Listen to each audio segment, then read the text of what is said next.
மகாபாரதம் என்னும் மாபெரும் இதிகாசம் துவாபர யுகத்தில் நடைபெற்றது. மகாபாரத கதையில் மனிதனின் வாழ்விற்கு தேவையான உட்கருத்துக்கள் நிறைந்திருப்பதால் இன்றளவும் இந்த இதிகாசம் கொண்டாடப்படுகிறது. இந்த மகாபாரத கதையில் ஈடு இணையற்ற வீரர்களில் ஒருவன் சிரஞ்சீவி அஸ்வத்தாமன். சிவபெருமானின் அருளால் சிரஞ்சீவியாக அவதரித்த அஸ்வத்தாமன் மாவீரனாவான். இந்த பதிவில் சிரஞ்சீவி அஸ்வத்தாமனின் வரலாறை பற்றியும் அஸ்வத்தாமனை பற்றி பெரிதும் சொல்லப்படாத பல சுவாரஸ்யமான தகவல்களை பற்றியும் பார்ப்போம்.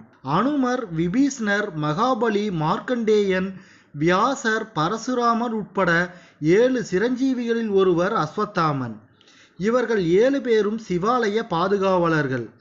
நாம் சிவதரிசனம் முடிந்து 5 நிமிடமாவது கோவிலில் அமர்ந்து திரும்புவோம். அப்போது சிவபெருமானால் சிரஞ்சீவி பட்டம் பெற்ற 7 பேரும் நம் பாதுகாப்பிற்காக வீடு வரை வருவார்கள்.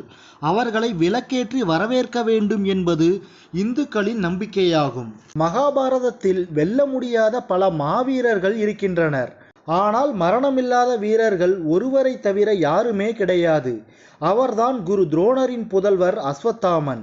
மண்பாண்டத்தில் பிறந்த துரோணாச்சாரியருக்கும் கிருபிக்கும் திருமணமாகி வெகு காலமாகியும் புத்திர பாக்கியமில்லை. அதனால் சிவபெருமானை நோக்கி கடும் தவம் புரிகிறார் துரோணர். துரோணரின் தவத்தால் மகிழ்ந்த சிவபெருமான் துரோணர் முன் தோன்றி என்ன வரம் வேண்டும் என கேட்க, துரோணர் ஈசனிடம், எனக்கு அமரா வாழ்வு பெற்ற ஒரு மகன் உங்களது அம்சத்தில் எனக்கு வேண்டும் என கேட்கிறார். அவரின் வேண்டுகோளின்படி சாகா வரம் பெற்ற மனிதனாக நெற்றியில் இரத்தின சூடாமணியோடு துவாபர யுகத்தில் அவதரிக்கிறார் அஸ்வத்தாமன். பிறப்பு முதலே ஏழ்மையில் வாழ்ந்தான் அஸ்வத்தாமன். பிறகு துரோணர் கௌரவர்களுக்கும் பாண்டவர்களுக்கும் குருவாக நியமிக்கப்பட்ட போது அவர்களோடு சேர்ந்து அரிய வித்தைகளை அஸ்வத்தாமனும் கற்றுக்கொள்கிறான். அது மட்டுமின்றி தன் தாத்தா மகரிஷி பரத்வாஜரிடம் தனூர் வித்தைகளையும் தாய்மாமன் கிருபாச்சாரியாரிடம் வியூக நுணுக்கங்களையும் கற்றுக்கொள்கிறான். மேலும் தனது தவ வலிமையினால் அதர்வனம் என்ற வேதத்தை உருவாக்கி அதன் வித்தகனாக விளங்கினான் அஸ்வத்தாமன். பயிற்சியின் போது தன் தந்தை குரு துரோணர் அர்ஜுனன் மீது அதிக பாசம் கொண்டிருப்பதை அஸ்வத்தாமனால் தாங்க முடியவில்லை. அந்த சமயத்தில் அஸ்வத்தாமனை அரவணைத்தது துரியோதனன். துரியோதனனுக்கும் அஸ்வத்தாமனுக்கும் நெருக்கமான நட்பு ஏற்பட்டது. கர்ணனைப் போலவே துரியோதனனுக்காக எதையும் செய்ய துணிவான் அஸ்வத்தாமன். நாட்கள் உருண்டோடியது. சூதாட்டத்தில் தோற்ற பாண்டவர்கள் வனவாசம் சென்றார்கள். பழிவாங்கும் எண்ணத்தில் போருக்கு தயாரானார்கள் பாண்டவர்கள். அந்த சமயத்தில் பகவான் கிருஷ்ணரை பார்க்கச் சென்றான் அஸ்வத்தாமன். அவரை வரவேற்ற கிருஷ்ணர், என்ன வேண்டும் குருமைந்தனே, எதுவாயினும் தருகிறேன் என கேட்க, அஸ்வத்தாமன் தனக்கு தங்களது சுதர்சன சக்கரத்தை தர வேண்டும் என கேட்கிறான். கிருஷ்ணர் சிரித்தவாறே, இதோ சுதர்சன சக்கரத்தை எடுத்துக்கொள் என்றார். அதை கையில் ஏந்த முயன்ற அஸ்வத்தாமனுக்கு ஏமாற்றமே மிஞ்சியது. ஏனெனில் அஸ்வத்தாமனால் சுதர்சன சக்கரத்தை அசைக்க கூட முடியவில்லை. அப்போது கிருஷ்ணர் அஸ்வத்தாமனிடம், எதற்காக நீ இந்த சுதர்சன சக்கரத்தை அடைய விரும்புகிறார் என கேட்க, இன்னும் சிறிது காலத்தில் பாண்டவர்களுக்கும் கௌரவர்களுக்கும் போர் நடப்பது உறுதி. அதில் என் நண்பன் துரியோதனனை நான் காக்க வேண்டும். நீங்கள் நிச்சயம் பாண்டவர்கள் பக்கம் நிற்பீர்கள். நீங்கள் இருக்கும் வரை பாண்டவர்களை வெல்ல முடியாது என்பதையும் நான் அறிவேன். ஆகவே திருமாலின் அவதாரமாகிய வாசுதேவரே, உம்மை வதைக்கவே உமது சுதர்சன சக்கரம் எனக்கு வேண்டும் என்று சொல்ல மெய்சிலிர்த்து போகிறார் பகவான் கிருஷ்ணர். அப்போது கிருஷ்ணர் அஸ்வத்தாமனிடம், அஸ்வத்தாமா, உனது வீரம் கண்டு நான் வியக்கிறேன். ஆனால் எனது கடமை முடியாமல் எனது அவதாரம் முடியாது. என்னை அழிக்கவும் முடியாது. ஆனாலும் தவத்தாலோ குணத்தாலோ என்னை மகிழ்வித்தவர்களுக்கு வேண்டியதை கொடுப்பது என் கடமையாகும். போரில் பங்கேற்கும் அனைவரையும் ஒரே நொடியில் கொன்று உன் நண்பனை காக்கும் நாராயண அஸ்திரத்தை உனக்கு தானமாக தருகிறேன். இந்த அஸ்திரத்தை நீ செலுத்திய அடுத்த நொடி 30 முக்கோடி தேவர்களும் உனக்கு எதிரே தோன்றி உனக்கு எதிராக ஆயுதம் ஏந்தி நிற்கும் அனைவரையும் வீழ்த்துவார்கள் என வரமளித்தார் கிருஷ்ணர். ஆனாலும் இந்த அஸ்திரத்தால் திருப்தியடையாத அஸ்வத்தாமன் தன் தவ வலிமையை கொண்டு தன்னால் உருவாக்கப்பட்ட அதர்வன வேதத்தின் சக்தியை கொண்டு ஈசனையும் சக்தியையும் முதற்கடவுளாக கொண்டு சக்தி மிக்க சிவபானமான பாசுபதாஸ்திரத்தை பெறுகிறார் அஸ்வத்தாமன். பாசுபதாஸ்திரம் எல்லாம் வல்ல பரமேஸ்வரனால் உருவாக்கப்பட்டு மகாபாரதத்தில் அர்ஜுனனுக்கும் அஸ்வத்தாமனுக்கும் கொடுக்கப்பட்டது. பாசுபதாஸ்திரம் மற்றும் நாராயண அஸ்திரத்தை முறையாக கற்றபின் தன் தந்தையிடம் பிரம்மாஸ்திரத்தை கற்றுக்கொள்கிறார் அஸ்வத்தாமன். துவாபர யுகத்தில் மும்மூர்த்திகளின் அஸ்திரங்களை பெற்ற ஒரே மாவீரனாக திகழ்கிறார் அஸ்வத்தாமன். சிவபெருமானின் பாசுபதாஸ்திரம், திருமாலின் நாராயணஸ்திரம், பிரம்மாவின் ஒரு தலையாக கருதப்படும் பிரம்மாஸ்திரம் ஆகிய அஸ்திரத்தை பெற்றிருந்தான் அஸ்வத்தாமன். இராமாயணத்தில் ராவணின் மகன் இந்திரஜித்திற்கு பிறகு மும்மூர்த்திகளின் அஸ்திரங்களை பெற்றவர் அஸ்வத்தாமன் மட்டுமே. துரியோதனனுக்கு பக்கபலமாக இருந்த 7 அதிமகாரதர்களில் ஒருவர் அஸ்வத்தாமன். அதிமகாரதி என்றால் 12 மகாரதிகளுக்கு சமம், அதாவது 1,70,000 வீரர்களுக்கு சமமாவார். மகாபாரத போரில் துரியோதனனை முன்னின்று காப்பதற்காக தென் திசையை வழிநடத்தும் அதிமகாரதியாக நியமிக்கப்படுகிறார் அஸ்வத்தாமன். போரில் 2 அக்ரோனி சேனைகளை அளிக்கிறார். மேலும் பாஞ்சாலியின் சகோதரர்கள் ராஜகுமாரன், சத்ருஞ்சயன், பாலநீஜன், ஜெயநீதன் ஆகியவரை அளிக்கிறான் அஸ்வத்தாமன். மேலும் குந்திபோஜனின் 10 மகன்களையும் கொன்று எதிரிகளுக்கு தனது வீரத்தை நிரூபிக்கிறார் அஸ்வத்தாமன். 14ஆம் நாள் போருக்கு பிறகு வெறிகொண்ட சிங்கத்தைப் போல போரிட்டான் அஸ்வத்தாமன். அதற்கு ஒரு காரணம் உண்டு.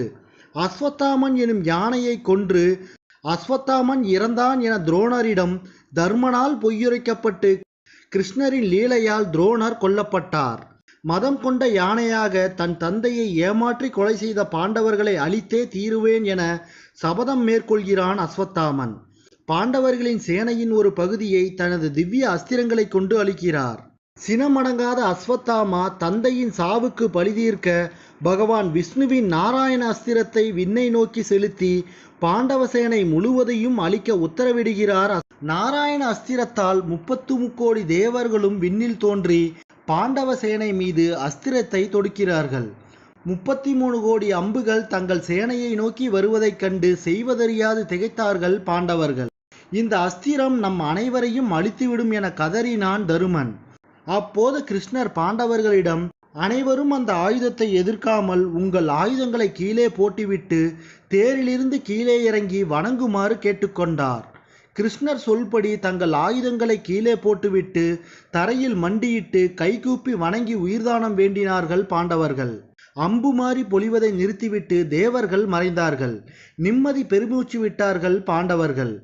ஏனெனில் நாராயண அஸ்திரம் எதிர்ப்போரை மட்டுமே அளிக்கும். இதை கண்ட அஸ்வத்தாமன் கோபத்தின் உச்சியை அடைந்தான். வேதனையின் உச்சத்தில் இருந்த அஸ்வத்தாமனுக்கு மேலும் ஒரு அதிர்ச்சியாக 18ஆம் நாளில் பீமன் சூழ்ச்சியால் துரியோதனின் தொடையில் அடித்து விதியை மீறி வீழ்த்தினான். அறத்திற்கு புறம்பான வழியில் துரியோதனனை பீமன் அழித்ததால் பாண்டவர்களை அழித்தே தீருவேன் என கொக்கரித்தான் அஸ்வத்தாமன். இறக்கும் தருவாயில் அஸ்வத்தாமனை சேனாதிபதியாக நியமித்தான் துரியோதனன். அப்போது அஸ்வத்தாமனிடம் பிரம்மாஸ்திரம், பாசுபதாஸ்திரம் போன்ற திவ்ய அஸ்திரங்கள் மட்டுமே இருந்தது. பாசுபதாஸ்திரத்தை கொண்டு பாண்டவர்களை அழிக்க அஸ்வத்தாமன் வருவதை அறிந்த கிருஷ்ணர் இரவோடு இரவாக காட்டிற்குள் செல்கிறார். போகும் முன்பு களிமண்ணால் ஆன ஒரு பூத உருவத்தை செய்து கிருஷ்ணரின் வேண்டுகோளின்படி சிவபெருமானை நினைத்தவாறு தாங்கள் திரும்பி வரும் வரை கூடாரத்தை காவல் காக்க வேண்டும் என முழு மனதோடும் பக்தியோடும் வேண்டிக் கொண்டு செல்கின்றனர் பாண்டவர்கள். பாண்டவர்கள் சென்ற பிறகு அந்த எல்லையை கடக்க நினைக்கும் அஸ்வத்தாமனை அந்த பூதம் தடுக்கிறது. அஸ்வத்தாமனின் தனுர் வித்தைகளுக்கும் திவ்ய அஸ்திரங்களுக்கும் அதர்வன வேதத்திற்கும் பூதம் அடங்கவே இல்லை. வேறு வழியில்லாமல் ஈடு இணையற்ற பாசுபதாஸ்திரத்தை எய்தான் அஸ்வத்தாமன். பாசுபதாஸ்திரத்தையும் முறியடித்தது அந்த பூதம். அக்கணமே தனது அஸ்திரத்தை துறந்து பூதத்தின் முன் மண்டியிட்டு, மும்மூர்த்திகளை தவிர பாசுபதாஸ்திரம் யாருக்கும் கட்டுப்படாது. அப்படிப்பட்ட பாசுபதாஸ்திரத்தை முறியடித்த 4ஆவதாக நீங்கள் யார் என கேட்க, உடனே எல்லாம் வல்ல ஈசன் தனது சுயரூபத்தை காட்டுகிறார். கிருஷ்ணரின் வேண்டுகோளின்படி கூடாரத்தை காவல் காக்கும் ஈசன், உனக்கு என்ன வரம் வேண்டும் என கேட்க, பாண்டவ கூடாரத்திற்குள் செல்ல அனுமதியுங்கள் என்றார். தரமறுத்த சிவபெருமானிடம், என்னை உள்ளே செல்ல அனுமதியுங்கள், இல்லை என்றால் சிரஞ்சீவி இரவா வரம் கொடுத்த நீங்களே என்னை அழித்து விடுங்கள் என கதறினான் அஸ்வத்தாமன். அஸ்வத்தாமனின் பக்தியையும் விடாமுயற்சியையும் கண்டு மகிழ்ந்த ஈசன் தன் வாளை பரிசளித்துவிட்டு மறைந்தார். சிவபெருமானின் வாளுடன் பாண்டவ கூடாரத்திற்குள் நுழையும் அஸ்வத்தாமன் கண்ணில் பட்டவர்களையெல்லாம் சர்வ நாசம் செய்கிறார். பாண்டவர்களின் 5 புதல்வர்களையும் சிகண்டி, திருஷ்டத்யுமன் உட்பட ஏனைய பாண்டவ சேனைகளையும் கொன்று குவிக்கிறார் அஸ்வத்தாமன். தனது தந்தையின் சாவுக்கு காரணமான திருஷ்டத்யுமனனை தனது கைகளாலேயே பிரித்து எய்கிறான் அஸ்வத்தாமன். மேலும் பாண்டவ சேனை முழுவதையும் ஒரே ஆளாய் நின்று அழித்து தீ வைத்து எரிக்கிறார். அப்போது அஸ்வத்தாமனின் மும்மூர்த்திகளின் அஸ்திரத்தில் பிரம்மாஸ்திரம் மட்டுமே மீதமிருந்தது. மறுநாள் காலை வந்து பார்க்கும் பொழுது பாண்டவர்கள் துடித்து போனார்கள். அஸ்வத்தாமனின் சிரசை கொய்து உன்னிடம் தருகிறேன் என கொக்கரித்தான் அர்ஜுனன். அப்போது தன்னை எதிர்க்க பாண்டவர்கள் வருகிறார்கள் என்பதை உணர்ந்த அஸ்வத்தாமன் பிரம்மாஸ்திரத்தை எய்கிறான். பதிலுக்கு அர்ஜுனனும் பிரம்மாஸ்திரத்தை செலுத்த வானில் இரண்டும் ஒன்றோடு ஒன்று மோதி தீப்பிழம்பு தோன்றி அனைத்து உயிர்களும் அஞ்சி நடுங்கின.